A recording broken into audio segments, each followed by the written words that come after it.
माननीय प्रधानमंत्री से अनुरोध करूंगी कि अपने वचन में ग्रहित कर पूरे से आवाज आनी चाहिए।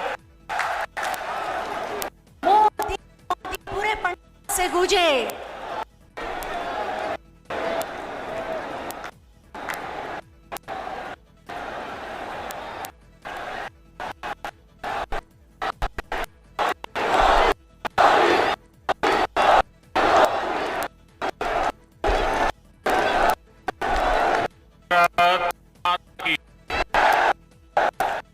भारत माता की। उत्तर प्रदेश की गवर्नर श्रीमती आनंदीबेन पटेल जी, उत्तर प्रदेश के यशस्वी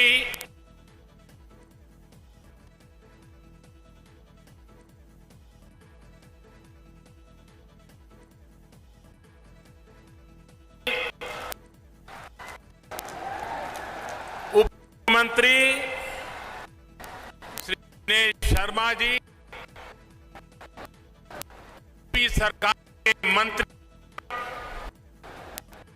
अन्य सांसदगण, विधायकगण और के मेरे प्यारे बहन,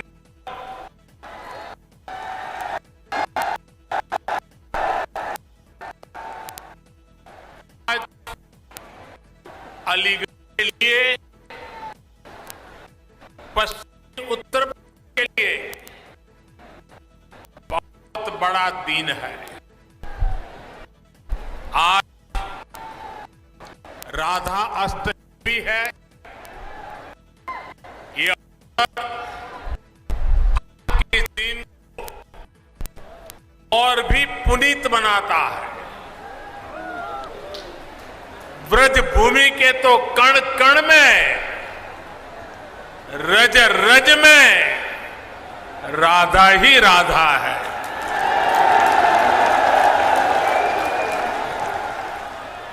मैं आप सभी को और पूरे देश को राधा अष्टमी की हार्दिक बधाई देता हूं। हमारा सौभाग्य है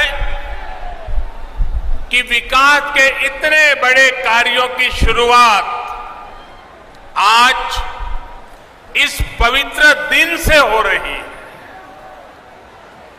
हमारे संस्कार है कि जब कोई शुभ कार्य होता है तो हमें अपने बड़े अवश्य याद आते हैं। मैं आज इस धरती के महान सपूत स्वर्गीय कल्याण सिंह जी की अनुपस्थिति बहुत ज्यादा महसूस कर रहा हूं।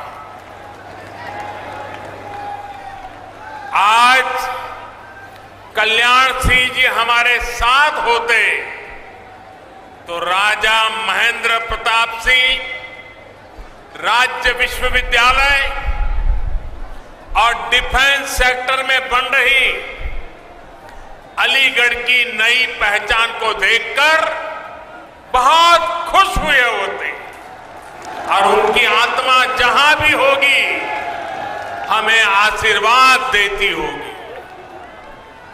साथियों, भारत का हजारों वर्ष का इतिहास ऐसे राष्ट्रभक्तों से भरा है जिन्होंने समय समय पर भारत को अपने तप और त्याग से दिशा दी है। हमारी आजादी के आंदोलन में ऐसे कितने ही महान व्यक्तित्वों ने अपना सब कुछ खपा दिया, लेकिन ये देश का दुर्भाग्य रहा कि आजादी के बाद ऐसे राष्ट्र नायक और राष्ट्र नायिकाओं की तपस्या इस तपस्या से देश की अगली पीढ़ियों को परिचित ही नहीं कराया गया। उनकी गाथाओं को जानने से देश की कई पीढ़ियां वंचित रह गई।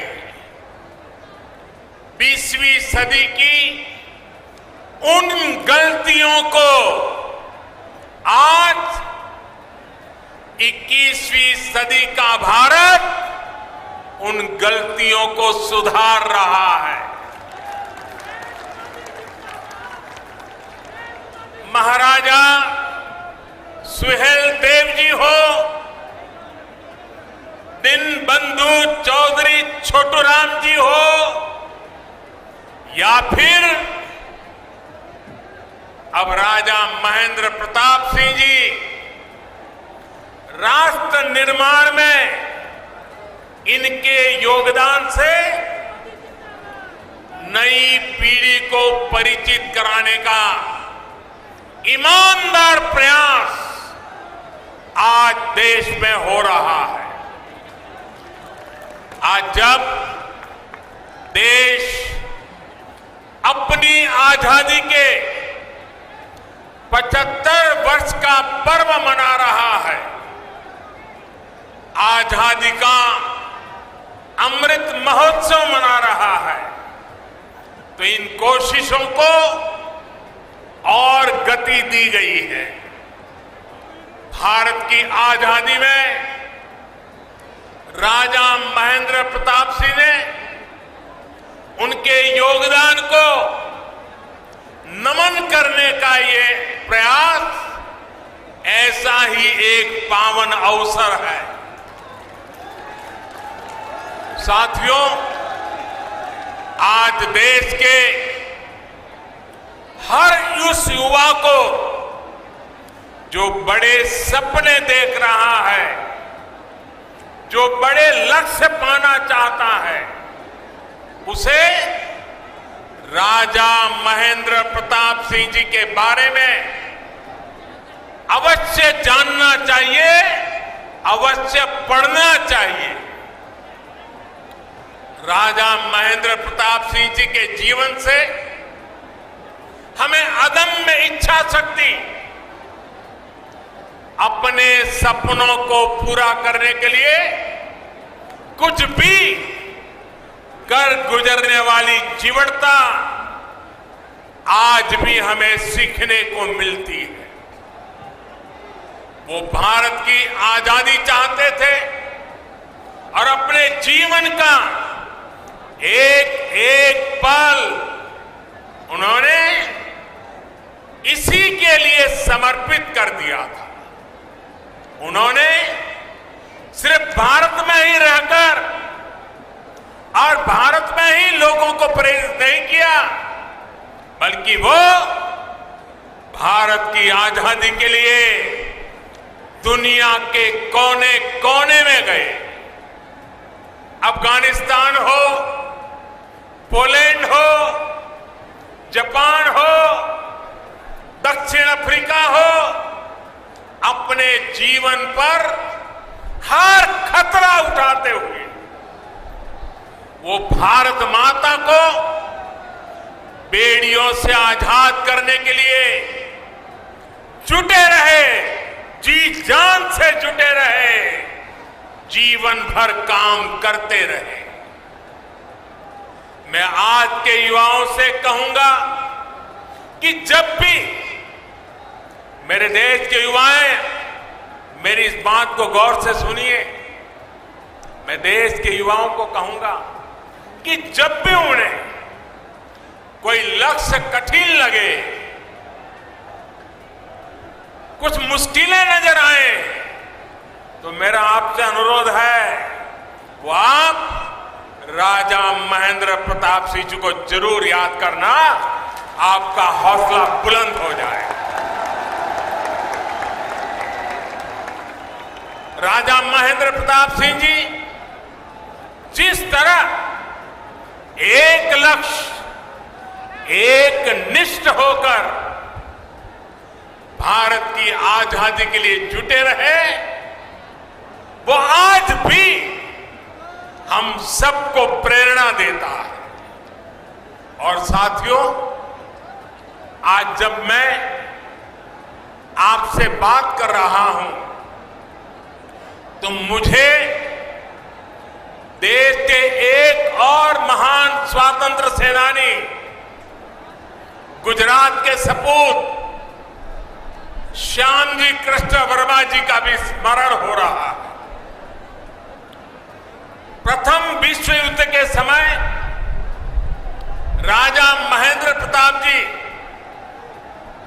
विशेष तौर पर श्यामजी कृष्ण वर्मा जी और लाला हरदयाल जी से मिलने के लिए यूरोप गए थे। उसी बैठक में जो दिशा तय हुई, उसका परिणाम हमें अफगानिस्तान में भारत की पहली निर्वासित सरकार के तौर पर देखने को मिला। इस सरकार का नेतृत्व राजा महेंद्र प्रताप सिंह जी ने ही किया था।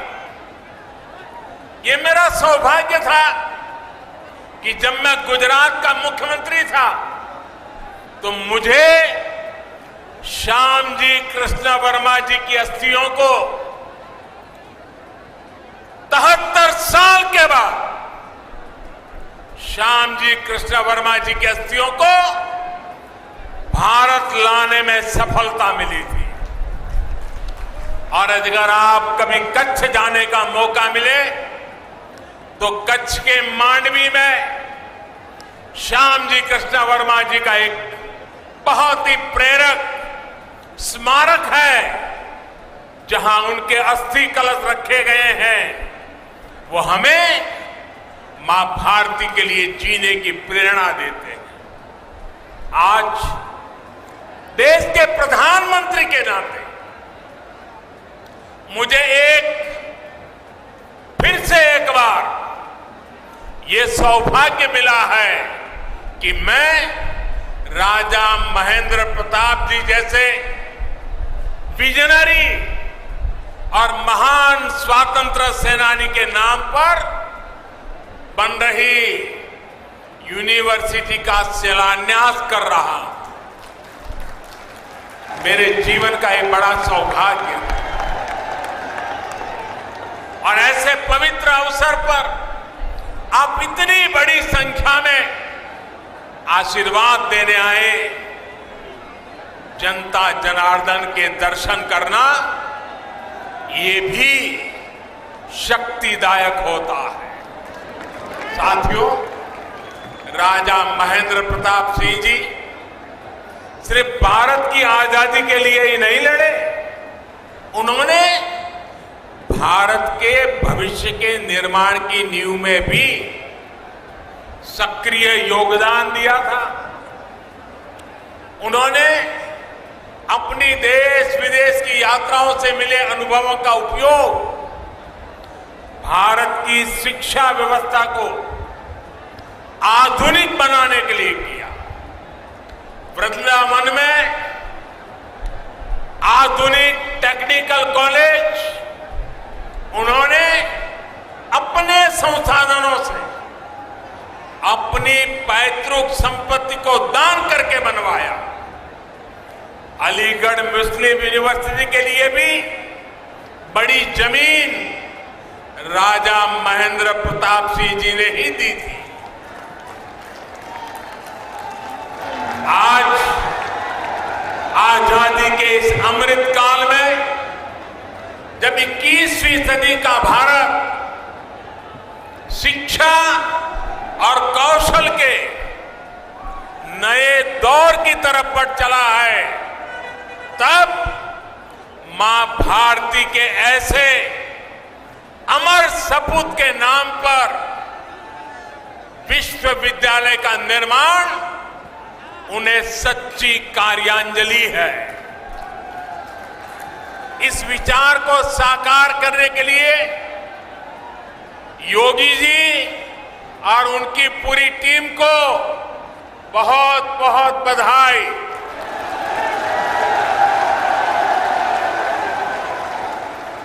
साथियों, ये विश्वविद्यालय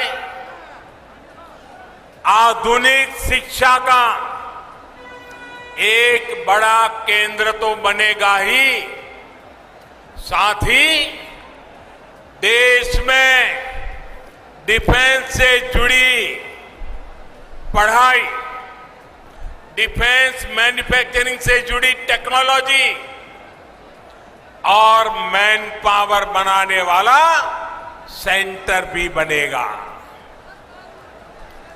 नई राष्ट्रीय शिक्षा नीति में जिस तरह शिक्षा, कौशल और स्थानीय भाषा में पढ़ाई, इस पर बल दिया गया है, उससे इस विश्वविद्यालय में पढ़ने वाले छात्र छात्राओं को बहुत लाभ होगा।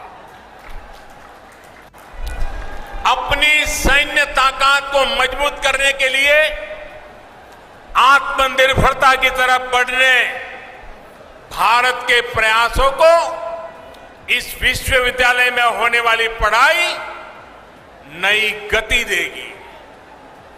आज देश ही नहीं, दुनिया भी देख रही है कि आधुनिक ग्रेनेड और राइफल से लेकर लड़ाकू विमान, आधुनिक ड्रोन, युद्धपोत, ये सब भारत में ही निर्मित करने का अभियान चल रहा है।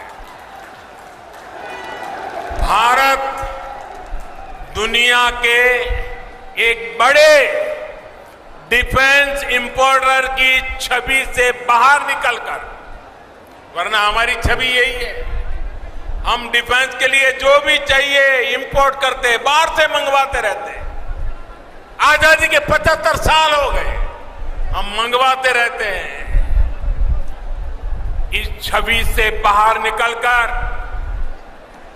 दुनिया के एक अहम डिफेंस एक्सपोर्टर की नई पहचान बनाने के संकल्प के साथ आगे बढ़ रहे हैं।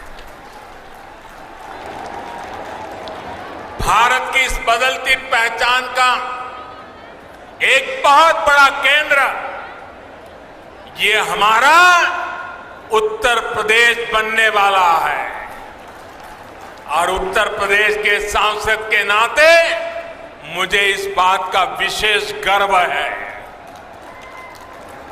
साथियों, थोड़ी देर पहले डिफेंस कॉरिडोर के अलीगढ़ नोड की प्रगति का मैंने अवलोकन किया। अलीगढ़ में ही डिफेंस मैन्युफैक्चरिंग से जुड़ी 1.5 दर्जन से अधिक कंपनियां सैकड़ों करोड़ रुपए के निवेश से हजारों नए रोजगार यहां बनाने वाली है। अलीगढ़ नोड में छोटे हथियार, आयुध, ड्रोन, एरोस्पेस, मेटल कंपोनेंट्स,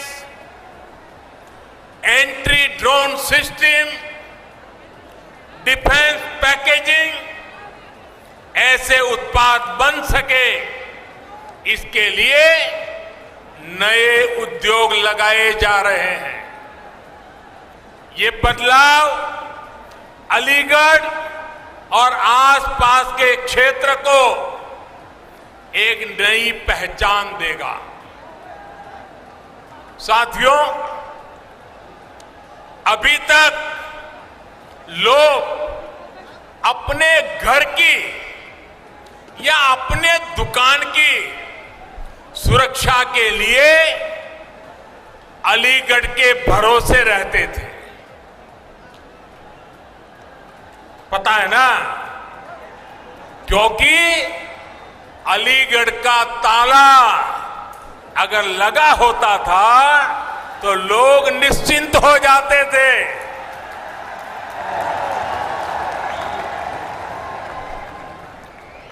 और मुझे आज बचपन की एक बात करने का मन कर रहा है।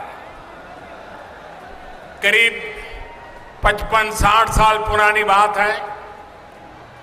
हम बच्चे थे तो अलीगढ़ से ये ताले के जो सेल्समैन होते थे, एक मुस्लिम मेहरबान थे, वो हर 3 महीने हमारे गांव आते थे। अभी भी मुझे याद है, वो काली जैकेट पहनते थे और सेल्समैन के नाते दुकानों में अपना ताला रख के जाते थे और 3 महीने के बाद आकर के पैसे ले जाते थे। गांव के अगल बगल के गांवों में भी व्यापारियों के पास जाते थे, उनको भी ताले देते थे। और मेरे पिताजी से उनकी बड़ी अच्छी दोस्ती थी और वो आते थे तो 4-6 दिन हमारे गांव में रुकते थे और दिन भर जो पैसे वो वसूल करके ले आते थे तो मेरे पिताजी के पास छोड़ देते थे और मेरे पिताजी उनके पैसों को संभालते थे। और 4-6 दिन के बाद जब वो मेरा गांव छोड़ करके जाते थे तो मेरे पिताजी से वो सारे पैसे लेकर के फिर वो अपना ट्रेन से निकल जाते थे। और हमने बचपन में 2 शहरों उत्तर प्रदेश के बड़े परिचित रहे, एक सीतापुर और दूसरा अलीगढ़। हमारे गांव में अगर किसी को आंख की बीमारी में ट्रीटमेंट करनी है तो हर कोई कहता था सीतापुर जाओ। हम ज्यादा समझते नहीं थे लेकिन सीतापुर शब्द सुनते थे। और दूसरा, इस महाशय के कारण अलीगढ़ बार बार सुनते थे। लेकिन साथियों, अब अलीगढ़ के रक्षा उपकरण भी, कल तक जो अलीगढ़ ताले के जरिए घरों की, दुकानों की रक्षा करता था, वो 21वीं सदी में ये मेरा अलीगढ़ हिंदुस्तान की सीमाओं की रक्षा करने का काम करेगा।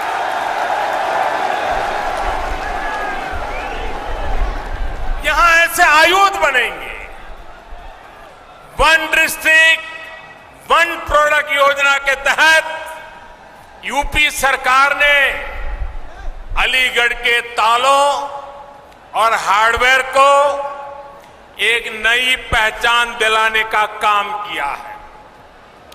इससे युवाओं के लिए, एमएसएमईज के लिए नए अवसर तैयार हो रहे हैं। अब डिफेंस इंडस्ट्री के जरिए भी यहां के मौजूदा उद्यमियों को, एमएसएमईज को विशेष लाभ होगा और नए एमएसएमईज के लिए प्रोत्साहन भी प्राप्त होगा। जो छोटे उद्यमी हैं उनके लिए भी डिफेंस कॉरिडोर का अलीगढ़ नोड नए मौके बनाएगा। भाई और बहनों, डिफेंस कॉरिडोर के लखनऊ नोड में दुनिया की सबसे बेहतरीन मिसाइल में से एक ब्रह्मोस का निर्माण भी प्रस्तावित है। इसके लिए अगले कुछ सालों में 9,000 करोड़ रुपए निवेश किए जा रहे हैं।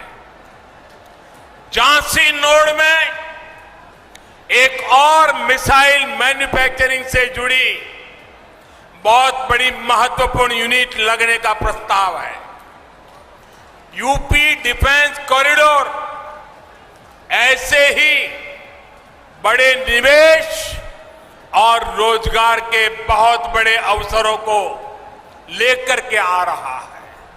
साथियों, आज उत्तर प्रदेश देश और दुनिया के हर छोटे बड़े निवेशक के लिए बहुत आकर्षक स्थान बनता जा रहा है। ये तब होता है जब निवेश के लिए जरूरी माहौल बनता है, जरूरी सुविधाएं मिलती है।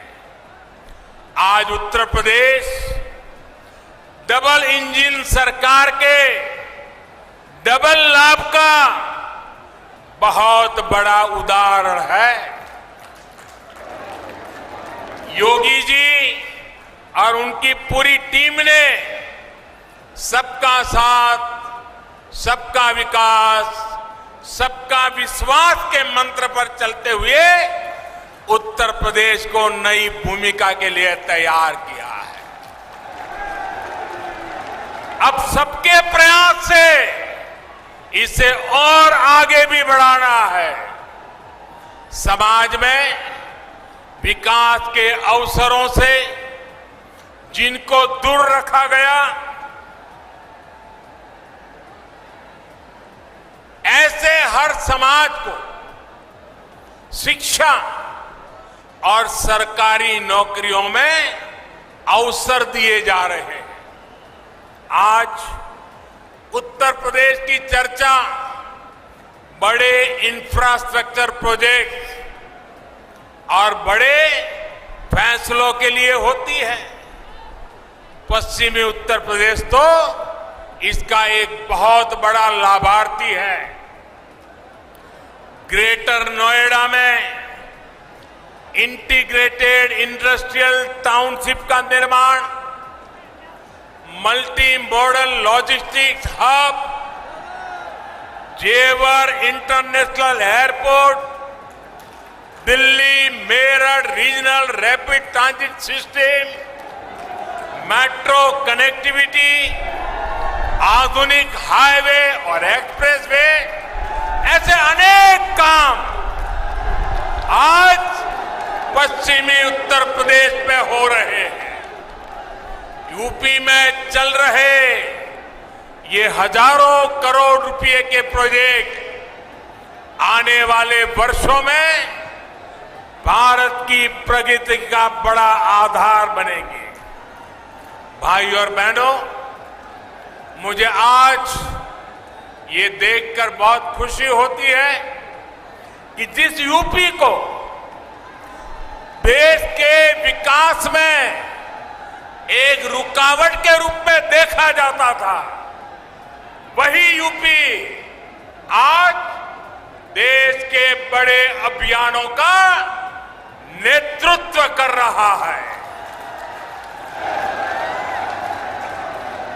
शौचालय बनाने का अभियान हो, गरीबों को अपना पक्का घर देना हो, उज्ज्वला के तहत गैस कनेक्शन हो, बिजली कनेक्शन हो, पीएम किसान सम्मान निधि हो, हर योजना, हर मिशन में योगी जी के यूपी ने देश के लक्ष्यों को हासिल करने में अग्रणी भूमिका निभाई है।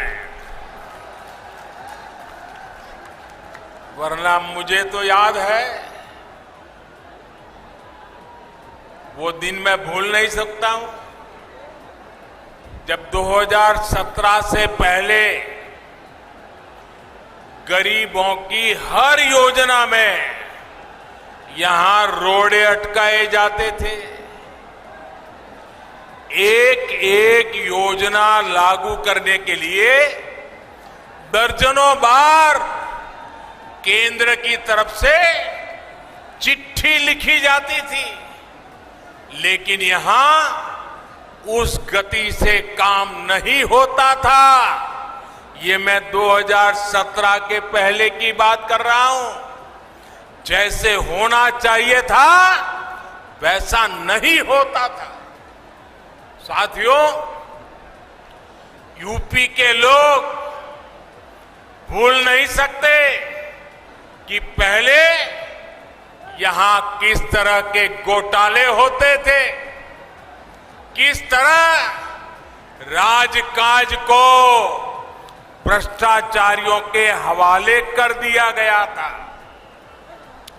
आज योगी जी की सरकार पूरी ईमानदारी से यूपी के विकास में जुटी हुई है।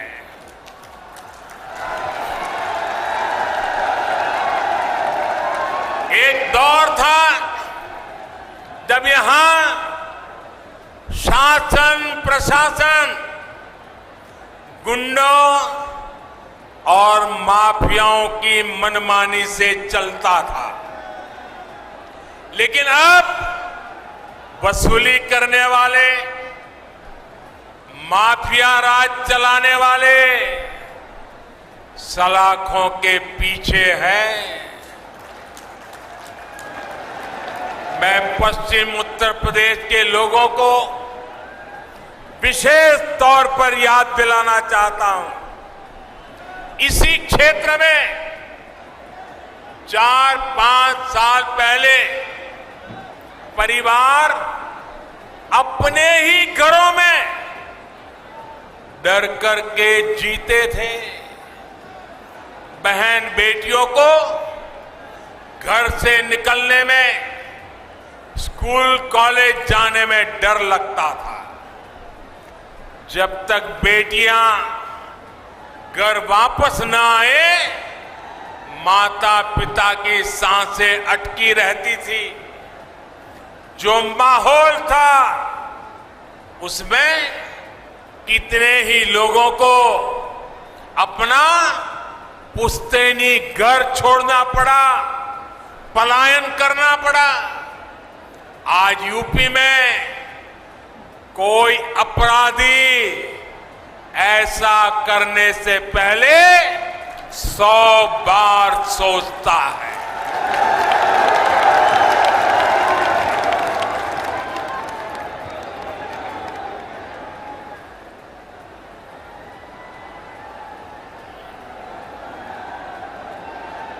योगी जी की सरकार में गरीब की सुनवाई भी है, गरीब का सम्मान भी है। योगी जी के नेतृत्व में यूपी की बदलती कार्यशैली का एक बहुत बड़ा प्रमाण है सबको वैक्सीन, मुफ्त वैक्सीन अभियान। उत्तर प्रदेश अभी तक 8 करोड़ से अधिक टीके लगा चुका है। देश में एक दिन में सबसे ज्यादा टीकाकरण का रिकॉर्ड भी यूपी के ही नाम है। कोरोना के इस संकट काल में गरीब की चिंता सरकार की सर्वोच्च प्राथमिकता है। कोई गरीब भूखा ना रहे, इसके लिए महीनों से मुफ्त अनाज दिया जा रहा है। गरीबों को भूखमरी से बचाने के लिए जो काम दुनिया के बड़े बड़े देश नहीं कर पाए, वो आज भारत कर रहा है। ये हमारा उत्तर प्रदेश कर रहा है। साथियों, आजादी के इस अमृत काल में ग्रामीण अर्थव्यवस्था में भी तेजी से बदलाव हो रहे हैं। बदलाव के साथ कैसे तालमेल बिठाना पड़ता है, इसका रास्ता स्वयं चौधरी चरण सिंह जी ने दशकों पहले देश को दिखाया है। जो रास्ता चौधरी साहब ने दिखाया, उनसे देश के खेती मजदूरों और छोटे किसानों को कितना लाभ हुआ, ये हम सभी जानते हैं। आज की अनेक पीढ़ियां उन सुधारों के कारण एक गरिमामय जीवन जी पा रही है। देश के जिन छोटे किसानों की चिंता चौधरी साहब को थी, उनके साथ सरकार एक साथी की तरह खड़ी रहे, ये बहुत जरूरी है।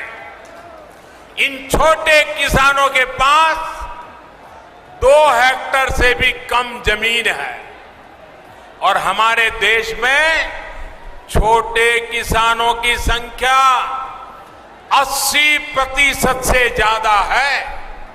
यानी देश के 10 किसानों के पास जो जमीन है, उसमें 8 किसान ऐसे हैं जिनके पास छोटा सा जमीन का टुकड़ा है। 10 में से 8।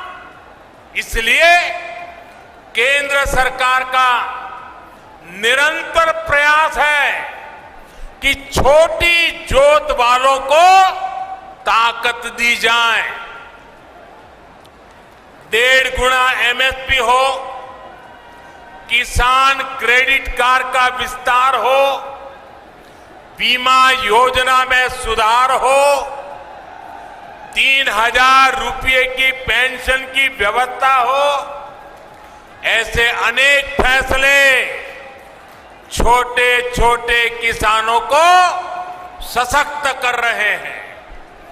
कोरोना के इस समय में देश भर के छोटे किसानों के खाते में सरकार ने 1 लाख करोड़ रुपए से अधिक सीधे ट्रांसफर किए हैं। इसमें 25,000 करोड़ रुपए से ज्यादा सिर्फ यूपी के इन किसानों को मिले हैं। मुझे इस बात की खुशी है कि यूपी में बीते 4 सालों में एमएसपी पर खरीद के नए रिकॉर्ड बने हैं। गन्ने के भुगतान को लेकर के भी जो परेशानियां आती थी, उन्हें लगातार कम किया जा रहा है। बीते 4 साल में यूपी के गन्ना किसानों को 1,40,000 करोड़ रुपए से अधिक का भुगतान किया गया है।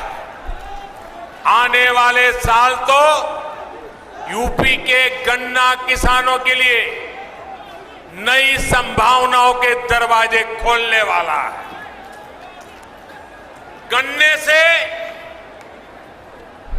जो इथेनॉल बनता है, बायोफ्यूल बनता है, उसका उपयोग ईंधन में बढ़ाया जा रहा है।